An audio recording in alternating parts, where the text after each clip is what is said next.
낡은 전기장 반 위, 식어버린 보리차 한 잔. 창문 밖으로는 해가 저물어 가는데 방 안에는 불조차 켜져 있지 않습니다. 벽지 끝이 누렇게 바랜 발걸음 소리조차 텅 비게 울리는 좁은 원룸. 그 한가운데 우두커니 앉아있는 한 남자는 방금 전까지 자신이 평생 일군 모든 것을 넘겨주고 왔다는 사실이 아직도 믿기지 않습니다. 자식에게 짐이 되기 싫어서 그저 끝까지 좋은 아버지로 남고 싶어서 내린 결정이었습니다. 하지만 지금 그의 곁에는 아무도 없습니다. 우리 주변에서, 아니 어쩌면 지금 거울 속에 비친 우리 자신의 모습일지도 모를 올해 69이 된 김상호 할아버지의 이야기입니다. 김상호 할아버지는 평생을 중견 건설 회사의 현장 소장으로 일하셨습니다. 새벽별을 보며 집을 나서서 밤늦게 달을 보며 퇴근하는 것이 너무나도 당연했던 삶. 시멘트 먼지를 마셔가며 때로는 차가운 컨테이너 박스에서 선장을 자며 번 돈으로 두 남매를 대학에 보내고 남부럽지 않게 시집장가를 보냈습니다. 5년 전 평생 고생만 하던 아내가 병환으로 먼저 세상을 떠났을 때도 그는 가슴을 치며 울고 싶은 슬픔을 억눌렀습니다. 남은 자식들에게 더 든든한 울타리가 되어주겠다고 눈물을 닦으며 다짐했죠. 은퇴 후 그에게 남은 것이라곤 아내와의 오랜 추억이 켜켜이 묻어있는 경기도 외곽의 32평짜리 낡은 아파트 한 채와 매달 나오는 국민연금 100만 원 남짓이 전부였습니다. 큰아들은 일찌감치 미국으로 주재원을 나가 연락이 뜸해진 지 오래였고 상호 할아버지의 유일한 낙은 둘째 딸 지윤이었습니다. 딸은 한 달에 한두 번씩 반찬을 싸들고 찾아왔고 그럴 때마다 할아버지는 며칠 전부터 동네 정육점을 서성이며 가장 좋은 고기를 사다 놓고 딸을 기다렸습니다. 다들 공감하시죠? 자식 얼굴 보며 밥 한 끼 먹이는 그 맛에 사는 것이 우리 늙은 부모들의 유일한 사치이자 행복 아니겠습니까? 상호 할아버지의 하루는 늘 같았습니다. 아침 6시에 일어나 동매를 한 바퀴 걷고 아내가 생전에 애지중지 가꾸던 베란다 난초에 물을 주며 하루를 시작했습니다. 거실 벽에는 빛바랜 가족 사진이 걸려 있었습니다. 딸 지윤이가 대학 졸업식 때 환하게 웃고 있는 사진, 아들의 결혼식 사진. 그 사진들을 물끄러미 바라보며 믹스커피 한 잔을 타 마시는 시간이 그에게는 가장 평화로운 일과였습니다. 비가 와서 무릎이 쑤시는 날이나 문득 아내가 미치도록 그리워지는 날이면 텅 빈 거실 바닥에 누워 천장을 보며 혼잣말을 하곤 했습니다. 여보, 나 혼자서도 잘 지내고 있어. 애들도 다 제목하면서 잘 살고 있으니 걱정 마. 한국의 많은 아버지들이 그렇듯 상호 할아버지 역시 자식에게 기대는 것을 가장 큰 수치, 이른바 자존심 상하는 일로 여겼습니다. 친구들이 명절마다 자식들이 준 용돈 액수를 자랑할 때도 그는 묵묵히 웃기만 했습니다. 속으로는 내 손으로 번 돈으로 내 밥벌이하고 늙어서 자식들에게 손 벌리지 않는 게 진짜 어른이지 라고 생각했으니까요. 낡은 셔츠에 깃이 달아도 새 옷 한 벌 사 입는 것은 아까워하면서도 손주들 장난감 하나는 백화점에서 최고급으로 사주고 싶었던 아버지. 그는 완벽한 방패를 가졌다고 믿었습니다. 내 집이라는 물리적인 방패, 그리고 누구에게도 짐이 되지 않는 독립적인 아버지라는 자존심의 방패 말입니다. 그러던 어느 늦가을 주말이었습니다. 평소라면 오기 전에 미리 전화를 하던 딸 지윤이가 예고도 없이 아파트를 찾아왔습니다.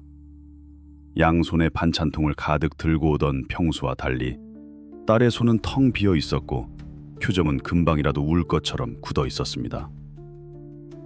현관문을 열고 들어오는 딸의 얼굴을 본 순간 상호 할아버지는 가슴 한구석이 철렁 내려앉았습니다. 부모의 직감이란 참 무섭죠. 자식이 평소와 다른 얼굴을 하고 나타나면 묻기도 전에 무슨 큰일이 생겼구나 하고 심장이 먼저 반응하게 됩니다. 지윤아, 밥은 먹었니? 얼굴이 왜 이렇게 반쪽이 됐어? 딸은 소파에 털썩 주저앉더니 한참 동안 아무 말 없이 고개를 푹 숙이고만 있었습니다. 딸이 고개를 숙이고 있는 그 몇 분의 시간 동안 상호 할아버지의 머릿속에는 수만 가지 생각이 스쳐 지나갔습니다. 사위랑 크게 싸운 걸까? 아니면 눈에 넣어도 아프지 않을 손주 녀석이 어디 아픈가? 평생 거친 공사판에서 수백 명의 인부들을 통솔하며 호통을 치던 호랑이 소장님이었지만 눈물을 뚝뚝 흘리기 시작하는 딸 앞에서는 한없이 작고 안절부절 못하는 늙은 아버지일 뿐이었습니다. 할아버지는 떨리는 손으로 주방에 가서 따뜻한 물을 한 잔 떠왔습니다. 괜찮다, 다 괜찮다. 아비가 여기 있는데 무슨 걱정이냐. 천천히 말해보거라. 평생을 가족을 위해 헌신해온 그가 다시 한번 자신을 온전히 내어던질 준비를 하는 순간이었습니다. 자신이 쥐고 있는 마지막 남은 생명줄조차 내어줄 지달입니다. 그 무거운 침묵이 상호 할아버지가 굳건하다고 믿었던 평온한 노후를 송두리째 흔들어 놓을 거대한 폭풍의 시작이라는 것을 그때는 미처 알지 못했습니다. 딸이 한참을 망설이다 떨리는 목소리로 꺼낸 이야기는 참담했습니다. 사이가 다니던 회사를 그만두고 무리하게 대출을 받아 시작한 식당이 완전히 망했다는 것이었습니다. 가게 보증금은 진작에 다 까먹었고 이자조차 내지 못해 빚쟁이들이 집까지 찾아오고 있다고 했습니다. 아빠, 나 좀 살려줘. 이러다간 우리 부부 신용 불량자 되는 건 시간 문제고 우리 지훈이 저 어린 것 데리고 당장 길거리에 나앉게 생겼어. 내가 다 잘못했어, 아빠. 딸은 그대로 거실 바닥에 엎드려 아버지의 무릎을 붙잡고 짐승처럼 오열했습니다. 그 처절한 울음소리 앞에 상호 할아버지의 이성은 완전히 마비되어 버렸습니다. 이 집이 어떤 집입니까? 아내가 생전에 화장품 하나 마음대로 못 사고 시장에서 콩나물값 100원을 깎아가며 악착같이 모아 산 집이었습니다. 집안 곳곳에 먼저 떠난 아내의 숨결과 추억이 고스란히 배어있는 상호 할아버지 인생의 마지막 보루이자 유일한 훈장이었습니다. 하지만 눈앞에서 숨이 넘어갈 듯 우는 자식을 외면할 수 있는 부모가 세상 천지에 어디 있겠습니까? 내 살점을 떼어주면 자식이 살 수 있다는데 그깟 집 한 채가 대수냐는 생각이 그의 이성을 덮어버렸습니다. 울지 마라, 지훈아. 제발 울지 마. 애비가 여기 시퍼렇게 살아있는데 무슨 걱정이냐. 내가 어떻게든 해보마. 다 괜찮아질 거다. 그날 밤 상호 할아버지는 안방에 놓인 아내의 영정사진 앞에서 뜬 눈으로 밤을 지새웠습니다. 여보, 미안해. 당신 땀방울이 섞인 우리 집인데, 당신이 그렇게 아끼던 집인데, 하지만 우리 지훈이가 당장 길바닥에 나앉게 생겼다는데 어떡해. 내가 조금 더 고생하면 되지. 나 아직 정정하잖아. 밥 한 그릇 먹고 잠만 자면 되는데 넓은 집이 무슨 소용이겠어. 당신도 내 결정 이해해 줄 거지. 스스로를 위로하며 흘린 눈물이 베갯잇을 적셨습니다. 며칠 뒤 상호 할아버지는 동네 부동산을 찾아가 집을 내놓았습니다. 사정이 급하니 시세보다 5천만 원이나 싼 급매물로 던졌고 집은 며칠 지나지 않아 바로 팔렸습니다. 계약서에 도장을 찍던 날 오랫동안 알고 지내던 부동산 중개인이 걱정스러운 눈빛으로 물었습니다. 어르신, 연세도 있으신데 평생 사시던 집 팔고 어디로 가시려고요? 자제분들 댁으로 들어가시나요? 상호 할아버지는 애써 헛기침을 하며 태연하게, 아니 오히려 자랑스럽게 대답했습니다. 늙은이 혼자 사는데 이런 큰 집이 무슨 필요가 있어. 청소하기만 힘들지 그냥 조그만 방 하나 얻어서 홀가분하게 살려고. 자식 녀석 짐 덜어주고 내 살 길 내가 찾는 게 진짜 멋쟁이 노인네지. 통장에 들어온 집값을 고스란히 딸의 계좌로 이체하던 순간 상호 할아버지는 묘한 안도감과 함께 가슴 한구석에 커다란 구멍이 뻥 뚫리는 듯한 서늘한 공허함을 느꼈습니다. 하지만 애써 무시했습니다. 그래, 이거면 됐다. 내 자식 살렸으면 부모로서 할 도리는 다 한 거다. 라고 수백 번 속으로 되뇌었습니다. 딸은 전화를 걸어와 목 놓아 울며 다짐했습니다. 아빠, 내가 이 은혜 죽을 때까지 평생 안 잊을게. 우리 빚 다 갚고 사업 다시 일어서면 무조건 내가 제일 먼저 아빠 모실게. 정말 미안해. 그리고 고마워, 아빠. 이제 상호 할아버지는 32평 아파트의 짐을 정리해야 했습니다. 평생의 삶을 정리하는 과정은 뼈를 깎는 듯한 고통이었습니다. 버리고 또 버려야만 했습니다. 아내가 덮던 두꺼운 솜이불, 손때 묻은 낡은 그릇들, 손주가 오면 타주려고 아껴두었던 흔들말 장난감, 거실 한가운데 걸려있던 커다란 가족 사진조차도 새 집에는 걸 곳이 없어 액자를 부시고 사진만 곱게 접어 가방 깊숙한 곳에 챙겼습니다. 69회에 묵직했던 삶이 고작 사과 상자 3개와 이민 가방 하나로 줄어드는 데는 그리 오랜 시간이 걸리지 않았습니다. 그가 새로 얻은 거처는 아파트에서 차로 30분 떨어진 변두리 동네, 보증금 500만 원에 월세 30만 원짜리 낡은 원룸이었습니다. 낮에도 볕이 잘 들지 않아 늘 어두컴컴했고 창문을 열면 옆 건물의 시멘트 벽이 손에 닿을 듯 가까웠습니다. 화장실 환풍기에서는 매일 밤 정체 모를 하수구 냄새가 역하게 올라왔습니다. 처음 며칠은 견딜만 했습니다. 오히려 딸의 급한 불을 꺼주었다는 가장으로서의 뿌듯함, 나는 자식에게 다 내어줄 수 있는 훌륭한 아버지라는 묘한 우월감이 그를 지탱하게 했습니다. 매달 나오는 국민연금 100만 원에서 방세 30만 원을 빼고 나면 남는 70만 원. 식비와 관리비를 아껴 쓰면 혼자 입에 풀칠하는 것은 문제 없을 거라며 긍정적으로 생각하려 애썼습니다. 하지만 현실의 무게는 그의 알량한 자존심보다 훨씬 무겁고 차가웠습니다. 좁디 좁은 방에 우두커니 앉아 멍하니 텔레비전만 바라보는 시간이 길어질수록 원인 모를 불안감과 지독한 우울감이 스멀스멀 피어올랐습니다. 밖으로 나가는 것조차 두려워지기 시작했습니다. 동네 친구들을 만나면 집 팔고 어디로 이사했냐는 질문을 받을 텐데 아무리 포장하려 해도 처량한 속내를 들킬 것만 같아 전화기 전원마저 꺼두는 날이 늘어갔습니다. 무엇보다 그를 뼈저리게 힘들게 한 것은 지독한 고독이었습니다. 아파트에 살 때는 오가며 경비원과 인사라도 나누고 단지 내 벤치에 앉아 이웃들과 날씨 이야기라도 나누었지만 철저히 익명성이 보장되는 낯선 원룸촌에서는 며칠 동안 단 한마디도 입 밖으로 내뱉지 않는 날들이 이어졌습니다. 그리고 상호 할아버지의 가장 든든한 버팀목이었던 딸 지윤이의 연락도 눈에 띄게 줄어들기 시작했습니다. 이사 온 지 석 달째 접어들면서 하루 종일 까맣게 꺼져 있는 낡은 스마트폰 화면만 들여다보는 것이 상호 할아버지의 새로운 일과가 되었습니다. 처음 몇 주간은 아빠, 밥은 챙겨 드셨어? 주말에 꼭 갈게. 하던 딸의 전화가 일주일에 한 번으로 다시 2주일에 한 번으로 서서히 줄어들었습니다. 이제는 할아버지가 먼저 전화를 걸지 않으면 보름이 넘도록 문자 한 통 없는 날이 예사였습니다. 이해하려고 했습니다. 아니, 이해해야만 했습니다. 망한 가게 수습하랴, 빚 갚으랴, 어린 것 키우랴, 오죽 바쁘고 정신이 없을까. 애비가 되어서 자식 귀찮게 자꾸 전화하는 것도 주책이지.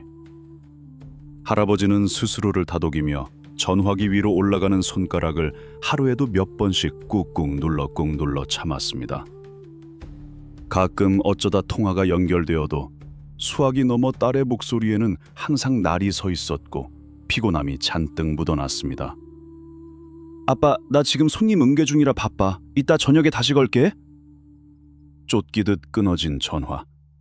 하지만 그날 저녁에도 다음날 아침에도 딸의 다시 걸게라는 약속은 지켜지지 않았습니다. 어느새 계절은 바뀌어 매서운 겨울바람이 불기 시작했습니다. 32평 아파트에 살 때는 난방비를 아끼느라 보일러를 끄고 살아도 집안에 맴도는 훈기가 있었지만 이 낡은 원룸은 외풍이 심해 밤만 되면 코끝이 시렸습니다. 할아버지는 시장에서 3만 원짜리 얇은 전기장판을 하나 사서 바닥에 깔았습니다. 그 좁은 장판 위가 이 세상에서 그에게 허락된 유일한 온기였습니다. 혼자 먹는 밥은 그저 살기 위해 삼키는 약과 같았습니다. 예전에는 딸이 올까 싶어 된장찌개도 한 냄비 끓여놓고 갈치도 두어 토막 구워놓곤 했습니다. 하지만 오지 않는 딸을 기다리다 결국 쉬어버린 찌개를 변기에 쏟아버리던 날, 상호 할아버지는 소리 없이 눈물을 삼켰습니다. 그날 이후로 가스레인지 불을 켜는 일은 거의 없어졌습니다. 편의점에서 사온 1,000원짜리 삼각김밥이나 물에 대충 밥을 말아 깍두기 하나 올려 한 끼를 때우는 것이 일상이 되었습니다. 평생 튼튼했던 몽도 부실한 식사와 깊은 우울감 앞에서는 무력하게 무너져 내렸습니다. 소화가 안 되어 밤새 가슴을 치는 날이 잦아졌고 흰머리는 눈에 띄게 늘어 덥룩해졌습니다. 그러던 중 상호 할아버지의 칠순 생일이 다가왔습니다. 한국 나이로 70. 예전 같았으면 동네 식당이라도 빌려 친척들을 부르고 잔치를 했을 나이입니다. 작년 이맘때쯤 딸 지윤이는 아빠, 내년 칠순 때는 우리 식구 다 같이 제주도라도 놀러가자. 내가 돈 많이 모아둘게. 라며 곰살맞게 웃었더랬습니다. 할아버지는 내심 기대를 품었습니다. 생일 당일 아침 그는 오랜만에 목욕탕에 가서 때를 밀고 장롱 깊숙이 챙겨왔던 빳빳한 와이셔츠를 꺼내 입었습니다. 아무리 바빠도 오늘만큼은 딸 내외가 찾아와 밥 한 끼는 사주겠지? 손주 녀석이 할아버지 생신 축하해요 하며 품에 안기겠지? 오전 내내 방 안을 서성거리며 현관문 밖에 발소리에 귀를 곤두세우다가 점심을 먹고 들어온 딸과 숙녀가 시간 날 때 꼭 갈게요. 그 흔하고 기약 없는 인사말이 이제 자신은 딸의 삶에서 시간이 나야만 들여다볼 수 있는 뒷전으로 밀려났다는 차가운 현실을 확인시켜 주었습니다. 가슴 깊은 곳에서 짐승 같은 울음이 터져 나오려 했지만 얇은 벽 너머 옆집에 들릴까봐 할아버지는 이불을 뒤집어 쓰고 입을 틀어 막아야만 했습니다. 모든 것을 다 주면 끝까지 자식에게 존경받고 대우받는 든든한 아버지로 남을 줄 알았습니다. 하지만 현실은 정반대였습니다. 쥐고 있던 것을 모두 놓아버린 순간 그는 자식의 삶에서 아무런 힘도 존재감도 없는 무능하고 차량한 뒷방 늙은이가 돼버린 것입니다. 칠순 생일이 지나고 며칠 뒤 상호 할아버지는 도저히 좁은 원룸의 차가운 공기를 견디지 못하고 도망치듯 밖으로 나왔습니다. 목적지도 없이 걷다 발걸음이 멈춘 곳은 동네 어귀의 작은 공원이었습니다. 등받이에 칠이 다 벗겨진 벤치에 앉아 멍하니 바닥에 구르는 마른 낙엽만 바라보고 있을 때였습니다. 김 소장, 날도 찬데 여기서 청승맞게 뭐 하는 건가? 익숙한 목소리에 고개를 들어보니 이 동네로 이사와서 안면을 튼 박종태 할아버지가 서 있었습니다. 박 할아버지는 시내은행 지점장으로 정년 퇴직을 하고 지금은 근처 빌라에 살며 매일 아침 뒷산으로 등산을 다니는 점잖은 노인이었습니다. 그는 언제나 구겨짐 없는 꼿꼿한 옷차림에 흐트러짐 없는 자세를 유지하고 있었죠. 박 할아버지는 상호 할아버지 옆에 앉으며 품에서 따뜻한 캔커피 하나를 꺼내 건넸습니다. 어제 칠순이었다며 동네 사람들이 김 소장 안 보인다고 쑥덕거리던데 자식들이랑 좋은 데 가서 고기라도 썰고 온 사람 얼굴이 왜 초상집이야?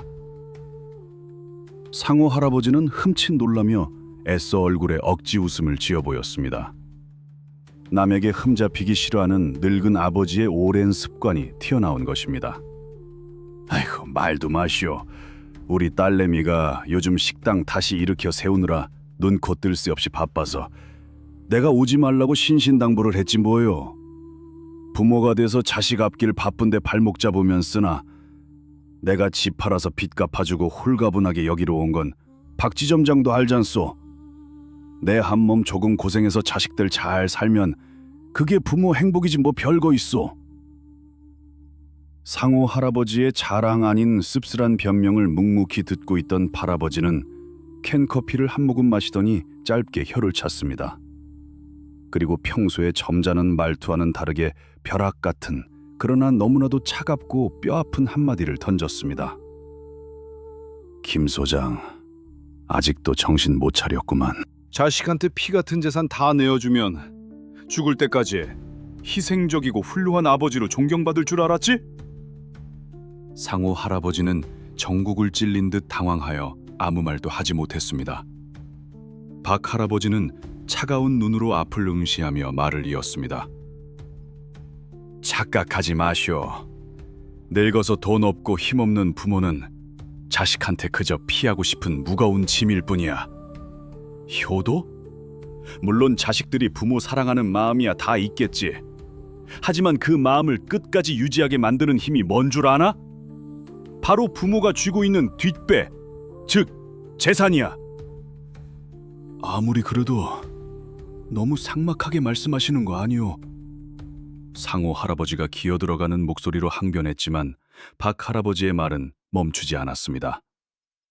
삭막한 게 아니라 현실이요. 은행 창구에 30년을 앉아 있으면서 내가 수백 수천 가족의 민낯을 봤소이다. 부모가 재산을 쥐고 있을 때는 자식들이 문턱이 닳도록 찾아와 안부를 묻지만 명의 다 넘겨주고 통장 잔고 바닥나는 순간 그 발길이 뚝 끊기는 게 숨길 수 없는 인간의 본성이야. 김 소장이 쥐고 있던 그 32평 아파트, 그게 단순한 잠자리인 줄 알았소? 아니 그건 김 소장의 권위였고 자식들이 아버지를 함부로 대하지 못하게 만드는 최소한의 방패였던 거라고. 박 할아버지는 텅 빈 캔 커피를 꽉 쥐어 찌푸린 표정으로 볼을 치기 시작했습니다. 할아버지, 그게 다 아빈 캔 커피를 꽉 쥐어 찌그러뜨리며 마지막 쐐기를 박았습니다. 자식 빚 갚아줬다고 혼자 뿌듯해하지 마시오.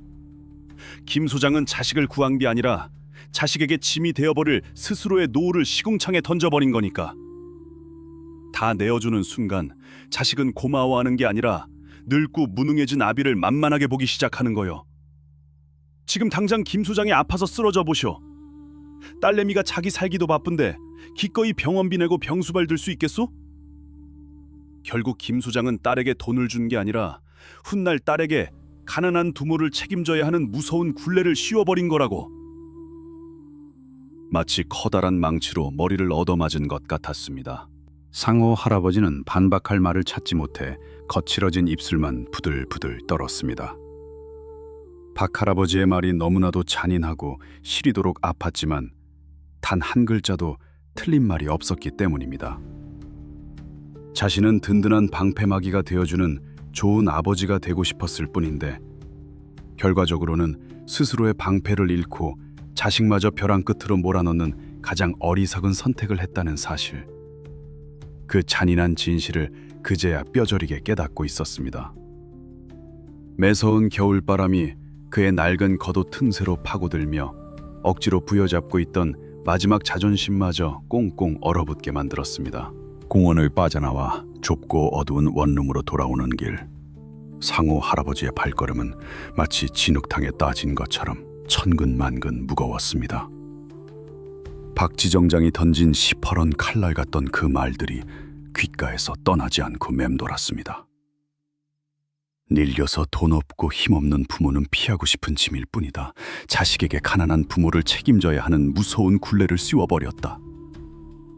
방문을 열고 들어선 그는 불도 켜지 않은 채 차가운 방바닥에 우두커니 주저앉았습니다. 구석에 찌그러져 있는 이민 가방을 끌어당겨 그 안을 뒤적였습니다. 액자에서 억지로 뜯어내느라 가장자리가 다 찢어진 반으로 접힌 가자진 사진이 손끝에 닿았습니다. 사진 속에서 환하게 웃고 있는 자신과 아내, 그리고 젊고 예뻤던 딸의 얼굴 위로 굵은 눈물방울이 툭툭 떨어졌습니다. 도대체 내가 무슨 짓을 한 건가? 우리는 그렇게 배웠습니다. 부모라면 모름지기 자식을 위해 제 살과 뼈를 깎아내어 바치는 것이 미덕이라고 말입니다.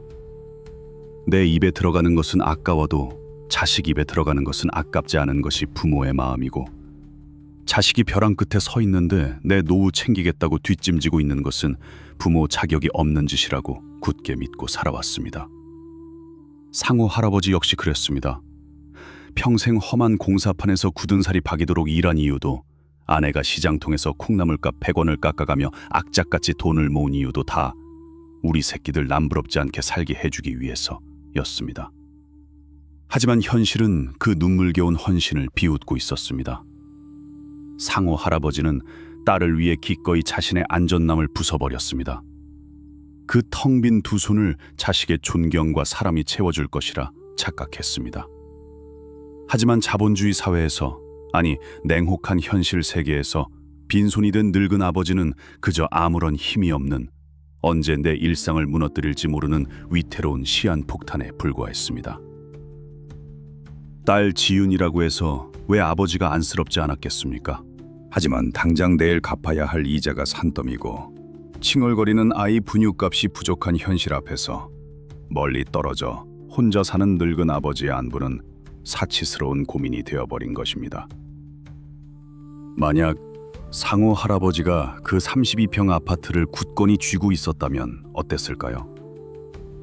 딸은 어떻게든 스스로 빚을 갚아나가며 살 길을 찾았을지도 모릅니다. 그리고 주말마다 든든한 바람막이가 되어주는 아버지의 아파트를 찾아와 따뜻한 밥 한 끼를 얻어먹으며 위로를 받았을 것입니다.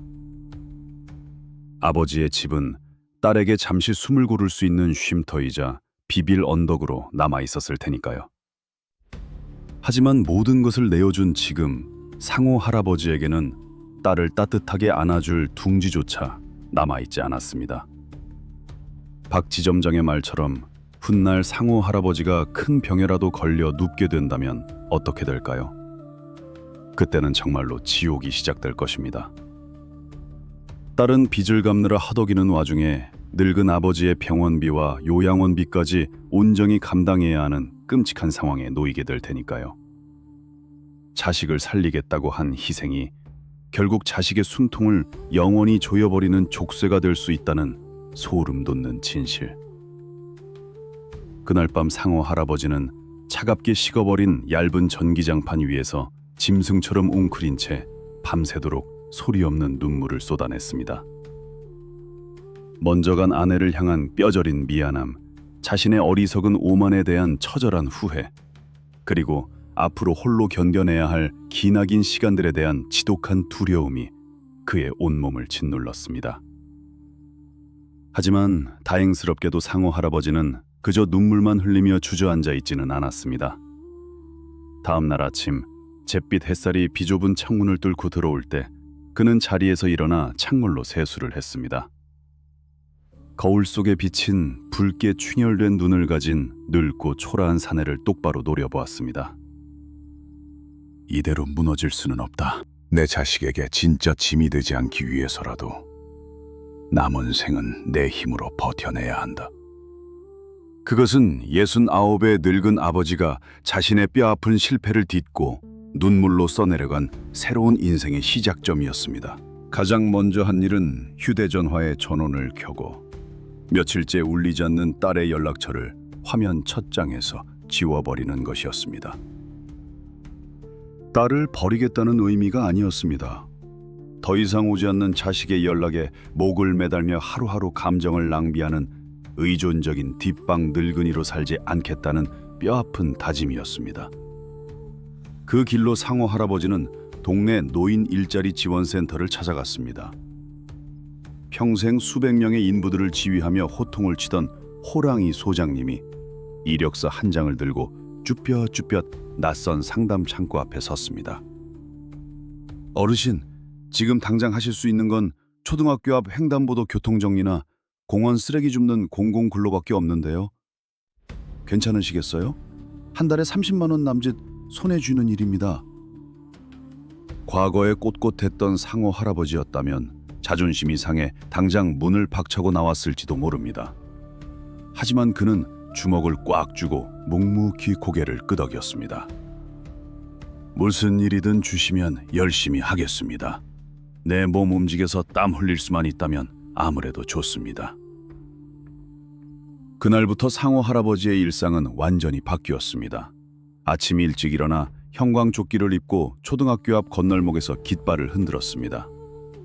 할아버지 안녕하세요 하며 꾸벅 인사하는 아이들의 맑은 목소리를 듣다 보니 굳게 닫혀 서리만 내리던 마음에도 아주 작은 생기가 돌기 시작했습니다. 공공근로를 하며 번 돈 30만 원은 온전히 그의 건강을 위해 쓰기로 철석같이 약속했습니다. 자신이 덜컥 아파서 쓰러지는 순간 딸에게 평생 씻을 수 없는 족쇄를 채우게 된다는 박 지점장의 무서운 경고를 가슴 깊이 새겼기 때문입니다.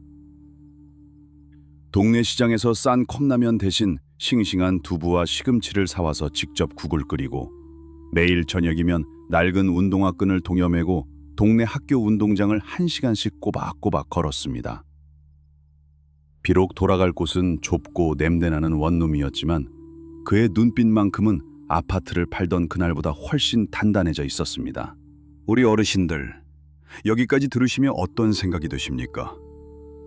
상호 할아버지의 이야기가 그저 텔레비전에 나오는 남의 집 불구경처럼 느껴지시나요? 아니면 가슴 한구석이 쿵 하고 내려앉으며 저게 내 얘기가 될 수도 있겠구나 싶으신가요? 우리는 참으로 미련하게 그리고 바보같이 살아왔습니다. 자식 입에 따뜻한 밥 들어가는 것만 봐도 내 배가 부르다며 정작 내 밥그릇이 산산조각 나는 줄도 모르고 모든 것을 다 내어주는 것이 부모의 숙명인 줄 알았습니다. 하지만 상호 할아버지의 뼈아픈 경험을 통해 우리는 아주 불편하고도 시린 진실 하나를 마주해야만 합니다. 이제부터 우리 늙은 부모들이 남은 노후를 비참하게 보내지 않기 위해 그리고 역설적으로 진짜 자식을 지키기 위해 반드시 가슴에 새겨야 할 실질적인 이야기들을 해보려 합니다. 그 첫 번째 뼈아픈 진실은 바로 이것입니다. 내 두 손에 꽉 쥐고 있는 재상이 자식에게 존경받는 권유이자 자식의 숨통을 틔워주는 최후의 방패다. 많은 부모님들이 착각 속에 삽니다. 내가 돈을 쥐고 있으면 자식이 나를 돈 때문에 억지로 찾아오는 것 같아 씁쓸하니 차라리 미리 다 물려주고 마음 편히 진심 어린 효도를 받겠다고 말입니다. 자식 사랑하는 마음은 100번, 1000번 이해하지만 현실은 드라마가 아닙니다. 부모가 자신의 생명줄인 재산을 덜컥 넘겨주는 순간 자식은 부모의 희생에 눈물 흘리며 고마워하는 것이 아니라 이제 힘없는 부모님은 오롯이 내가 책임지고 부양해야 할 무거운 짐이라는 엄청난 심리적 압박감을 느끼게 됩니다. 자식이 사업에 실패해서 혹은 빚더미에 앉아서 눈물로 호소할 때 마음 흔들리지 않을 부모가 어디 있겠습니까? 하지만 명심하셔야 합니다. 내 노후 자금, 내 살집을 지키는 것은 자식을 외면하는 이기적인 행동이 아닙니다. 오히려 훗날 내가 병들고 쓰러졌을 때 내 자식이 내 병원비와 요양원비 때문에 가정이 파탄나는 것을 막아주는 가장 위대한 자식 사랑이자 최후의 방패입니다. 상호 할아버지가 만약 그 아파트를 끝까지 쥐고 있었다면 딸 지윤이는 당자는 섭섭해하고 원망했을지 몰라도 결국 어떻게든 자기 힘으로 일어설 방법을 찾았을 것입니다. 그리고 훗날 아버지가 병원 신세를 져야 할 때 아버지가 가진 집 한 채가 있다는 사실만으로도 한결 가벼운 마음으로 아버지를 돌볼 수 있었을 겁니다. 내 밥그릇은 내가 지킨다는 굳은 각오야말로 늙은 부모와 다 자란 자식이 끝까지 좋은 얼굴로 마주볼 수 있는 유일한 안전장치입니다. 그리고 이 이야기에서 우리가 뼈저리게 깨달아야 할 두 번째 진실이 있습니다. 자식의 연락을 기다리는 삶에서 벗어나 철저히 나 홀로 서는 연습을 해야 한다는 것입니다. 은퇴하고 나면 우리 노인네들의 세상은 참으로 손바닥만해집니다. 만날 사람도 줄어들고 갈 곳도 마땅치 않으니 온종일 스마트폰만 쳐다보며 자식 전화 한 통 오기만을 목 빠지게 기다리게 되죠. 주말에 애들 데리고 갈게요 라는 자식의 말 한마디에 며칠 전부터 시장을 보고 허리 아픈 줄도 모르고 집안 청소를 하며 들떠 있다가 당일 아침 갑자기 애가 아파서 못 가요 라는 문자에 세상이 무너진 듯 깊은 우울감에 빠지는 분들이 우리 주변에 한둘이 아닙니다. 앞선 상호 할아버지의 모습을 떠올려 보십시오. 딸의 연락에 목을 매달고 좁은 방구석에서 눈물만 흘리던 시간을 스스로 끝내고 화면 첫 장에서 딸의 연락처를 지워버렸습니다. 냉정하고 사골퍼 보이지만 그것이 바로 자신을 우울증에서 건져내고 딸과의 남은 인연마저 파탄나는 것을 막은 결정적인 한 수였습니다. 자식은 부모의 소유물이 아닙니다. 그들은 그들만의 치열한 현실이라는 전쟁터에서 하루하루 벅차게 살아내고 있습니다. 그런 자식에게 왜 연락 안 하냐, 왜 자주 안 찾아오냐며 서운함을 내비치는 순간 자식에게 부모는 안쓰러운 분을 넘어 숨막히고 피하고 싶은 존재가 되어버립니다. 서운함은 입 밖으로 내뱉는 순간 독이 되어 부모와 자식 사이의 끈을 갉아먹습니다. 그러니 이제 기다리지 마십시오. 자식의 안구 전화 한 통에 오늘 하루 내 기분이 천국과 지옥을 오가는 그 지독한 감정의 굴레에서 스스로 걸어 나오셔야 합니다. 상호 할아버지가 공공 근로조끼를 입고 횡단보도로 나갔듯, 그리고 시장에서 두부를 사와 스스로 밥상을 차렸듯 오롯이 내 발로 걷고 내 손으로 밥을 지어 먹는 독립된 노인으로 다시 태어나야 합니다. 이건 돈이 많고 적고의 문제가 아닙니다. 동네 복지관에 가서 낯선 사람들과 어울려 보든, 무료로 열리는 노래교실이나 서예교실에 가든, 아니면 상호 할아버지처럼 하루 1시간씩 동네 학교 운동장이라도 땀나게 걷든 나만의 일과를 만드셔야 합니다. 내 하루가 바쁘고 내 삶이 내 힘으로 굴러가고 있어야 어쩌다 오는 자식의 연락을 그저 기쁘고 너그럽게 품어줄 수 있는 진정한 여유가 생기는 법입니다. 세 번째이자 마지막으로 당부드리고 싶은 것은 자식에게 짐이 되지 않겠다는 강박에서 벗어나 진짜 어른의 자리를 지키라는 것입니다. 우리 부모 세대는 평생을 바쳐 일하고도 늘 자식에게 미안해합니다. 더 좋은 옷 못 사 입히고 더 많은 돈 물려주지 못해 죄인처럼 고개를 숙입니다. 하지만 상호 할아버지가 뼈저리게 느꼈듯 부모가 자식 앞에서 끝없이 작아지고 모든 것을 다 내어주며 굽히고 들어갈 때 비극은 시작됩니다. 진짜 어른의 자리는 재산을 다 내어주고 뒷방으로 물러나 눈치 보는 자리가 아닙니다. 내 건강을 스스로 지키고 비록 소박할지언정 내 밥벌이와 내 잠자리를 끝까지 책임지며 든든한 고목나무처럼 묵묵히 버텨주는 것입니다. 비바람이 불 때 자식이 잠시 와서 기대어 쉴 수는 있되 그 고목나무를 뿌리째 뽑아다 자식집 보일러 땔감으로 내어주어서는 안 된다는 뜻입니다. 다시 상호 할아버지의 이야기로 돌아가 보겠습니다. 시간이 흘러 어느덧 이듬해 봄이 찾아왔습니다. 좁은 원룸 창문 틈으로도 제법 따뜻한 볕이 스며들기 시작했습니다.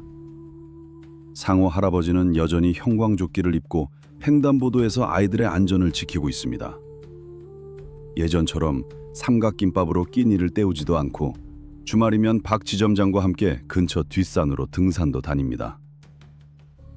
잃어버린 32평 아파트와 텅 빈 통장 잔고를 생각하면 여전히 가슴 한구석이 욱신거리지만 그는 더 이상 그 상처에 매몰되어 스스로를 갉아먹지 않기로 했습니다.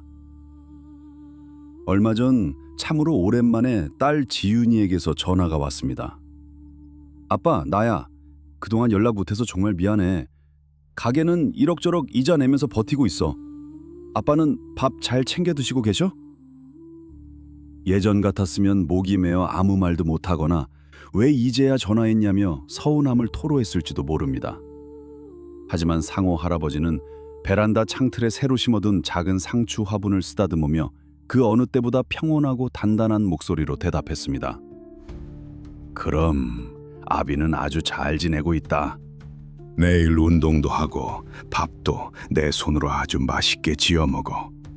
내 걱정은 추호도 하지 말고 네 식구 몸 상하지 않게 찬찬히 잘 살아라. 애비는 내 자리에서 잘 버티고 있을 테니까. 전화를 끊고 난 뒤 상호 할아버지의 입가에는 아주 옅지만 편안한 미소가 번졌습니다. 비록 물리적인 집은 잃었을지 모르나 그는 비로소 남의 시선과 자식에 대한 미련이라는 무거운 감옥에서 벗어나 온전한 자기 자신만의 집을 짓기 시작한 것입니다. 오늘 저녁 거울을 한번 가만히 들여다보시죠. 그곳에는 평생 가족을 위해 뼈가 으스러지도록 일하고 숱한 세월의 풍파를 묵묵히 견뎌낸 참으로 눈물겹고 위대한 한 사람이 서 있을 것입니다. 당신은 이미 충분히 훌륭한 부모였고 지금 당신이 쥐고 있는 그 작은 보금자리와 노후 자금은 그 기나긴 헌신의 정당한 대가이자 훈장입니다. 결코 미안해할 필요도 서둘러 내려놓을 필요도 없습니다. 내 삶을 굳건히 지켜내는 것, 그것이 끝까지 내 자식을 덜 힘들게 하는 가장 슬프고도 위대한 사랑법이라는 사실을 꼭 기억하셨으면 좋겠습니다. 혹시 지금 곁에 생각나는 친구분이나 부모님이 계신가요? 무심코 자식에게 모든 것을 내어주려 하거나 텅 빈 방 안에서 자식의 연락만 기다리며 외로워하고 계실 분들이 있다면 이 이야기를 조용히 건네어 주십시오. 늦기 전에 우리의 땀방울이 서린 내 밥그릇과 내 자존심을 단단히 움켜쥐어야 한다고 말입니다. 어느덧 상호 할아버지가 이 비좁고 차가운 원룸으로 거처를 옮긴 지 1년 반이라는 세월이 흘렀습니다. 그해 늦가을, 굳게 닫혀있던 원룸의 철문에서 조심스러운 노크 소리가 들렸습니다. 문을 열자 그토록 기다리고 또 기다렸던 딸 지윤이가 서 있었습니다. 딸의 양손에는 예전처럼 정육점에서 산 최고급 한우 세트도 정성껏 끓인 반찬통도 없었습니다. 그저 동네 마트에서 급하게 사온 듯한 음료수 한 박스가 전부였습니다. 딸은 현관문을 들어서자마자 퀴퀴한 하수구 냄새가 배어있는 좁은 방과 낡은 전기장판, 그리고 벽에 초라하게 붙어있는 반쪽짜리 가족 사진을 보고는 그 자리에 주저앉아 엉엉 소리내어 울기 시작했습니다. 아빠 미안해. 나 때문에 우리 아빠가 평생 고생만 하다가 이런 데서. 예전 같았으면 상호 할아버지는 당장 딸을 부둥켜 안고 같이 눈물을 흘렸을 것입니다. 내 새끼가 우는 모습에 가슴이 찢어지는 듯한 고통을 느끼며 다 괜찮다. 아빠는 정말 괜찮다며 굽신거리듯 딸을 위로했겠죠. 하지만 이번에는 달랐습니다. 할아버지는 조용히 다가가 딸의 등을 가볍게 토닥여 주었을 뿐 예전처럼 같이 무너지지 않았습니다. 그의 눈빛은 맑았고 표정은 단단하고 덤덤했습니다. 그는 가스레인지에 불을 켜고 자신이 즐겨 마시던 구수한 둥글레차를 2잔 타서 낡은 밥상 위에 올렸습니다. 지윤아, 울지 마라. 그리고 미안해할 것도 없다. 이건 네가 만든 결과가 아니라 내 섣부른 착각과 선택이었을 뿐이야. 네 빚을 갚아주기로 한 것도 나였고 이 방으로 들어온 것도 나였다. 그러니 넌 애비에 대한 죄책감은 그만 내려놓아도 된다. 딸은 울음 섞인 목소리로 애원했습니다. 아빠, 이제 우리 빚 거의 다 갚았어. 그 이도 다시 취직했고 가게빚도 다 정리했어. 내가 당장 큰 집은 못 구해드려도 우리 집 근처에 깨끗하고 따뜻한 오피스텔이라도 얻어드릴게. 제발 여기서 나가자, 네? 이제부터는 내가 모실게. 딸의 그 말 한마디면 충분했습니다. 상호 할아버지의 굳어있던 가슴 한구석이 스르르 녹아내리는 듯 했습니다. 자식에게 버림받았다는 두려움, 평생의 헌신과 희생이 부정당했다는 그 지독한 서러움이 딸의 눈물 한 방울에 말끔히 씻겨 내려가는 것 같았습니다. 하지만 상호 할아버지는 차를 한 모금 천천히 마신 뒤 온화하지만 아주 단호하게 고개를 저었습니다. 아니다. 네 마음만으로도 애비는 배가 부르다. 하지만 난 이곳을 떠나지 않을 거다. 아빠, 왜 그래 진짜? 나한테 복수하는 거야? 평생 나한테 미안해하면서 살라고 시위하는 거냐고. 딸이 원망 섞인 목소리로 소리쳤지만 할아버지는 그저 옅은 미소를 지을 뿐이었습니다. 복수라니 당치도 않다. 나는 이제야 비로소 내 두 발로 사는 법을 온전히 배우고 있는 중이야. 네가 오피스텔을 얻어주고 매달 용돈을 쥐어준다면 당장은 내 몸 하나 편하겠지. 하지만 그러면 나는 다시 네가 전화하기만을 기다리고 네가 찾아오기만을 기다리는 짐짝 같은 노인네로 돌아가야 해. 나는 더 이상 네 삶에 얹혀 사는 무거운 짐이 되고 싶지 않구나. 상호 할아버지는 딸의 두 손을 따뜻하게 그러나 힘주어 꽉 맞잡았습니다. 나는 여기서 매일 아침 건널목에서 깃발을 흔들며 내 밥벌이를 하고 내 친구들과 땀 흘려 산을 타며 남은 건강을 지킬 거다. 그게 내가 내 늙은 몸뚱이를 책임지는 방식이야. 너는 흔들리지 말고 네 가정을 굳건히 지켜라. 그리고 가끔, 아주 가끔 네 마음 편할 때 늙은 애비 얼굴이나 한 번씩 보러 오면 그걸로 족하다. 그날 딸은 오랫동안 울다 돌아갔습니다. 하지만 방을 나서는 그녀의 뒷모습은 집을 팔던 그날처럼 무겁고 짓눌려 보이지 않았습니다. 아버지의 단호한 거절이 역설적이게도 딸의 어깨를 짓누르던 무거운 죄책감과 부양의 굴레를 끊어내 주었기 때문입니다. 부모와 자식 사이에 적당한 거리라는 튼튼하고 건강한 방파제가 세워지는 순간이었습니다. 우리 시청 여러분, 자식에게 기대지 않겠다는 말은 자식을 매정하게 끊어내라는 뜻이 결코 아닙니다. 그것은 오히려 자식을 온전히 독립된 어른으로 존중하고 나 자신 또한 마지막 흙으로 돌아가는 그날까지 존엄을 지키며 살아가겠다는 가장 성숙하고 고차원적인 사랑의 표현입니다. 내 두 손에 쥔 작은 것 하나라도 섣불리 놓지 마십시오. 자식이 찾아오지 않는다고 어두운 방구석에서 눈물 짓거나 원망하지 마십시오. 문을 박차고 나가 땀을 흘리고 낯선 이들과 웃으며 인사를 나누고 내 삶의 주인이 오직 나 자신임을 매일매일 증명하십시오. 자식의 인생은 자식의 몫이고 나의 노후는 온전히 나의 몫입니다. 우리가 각자의 자리에서 거대한 고목나무처럼 꼿꼿하게 서 있을 때 부모와 자식은 비로소 서로에게 짐이 되지 않고 가장 아름다운 미소로 마주볼 수 있을 것입니다. 오늘 하루도 가족을 위해 그리고 나 자신을 위해 치열한 삶의 무대에서 묵묵히 버텨내고 계신 모든 우리네 아버님 어머님들의 굳건한 두 다리를 진심으로 응원합니다. 이 긴 이야기 끝까지 함께 해주셔서 참으로 고맙습니다. 건강하십시오.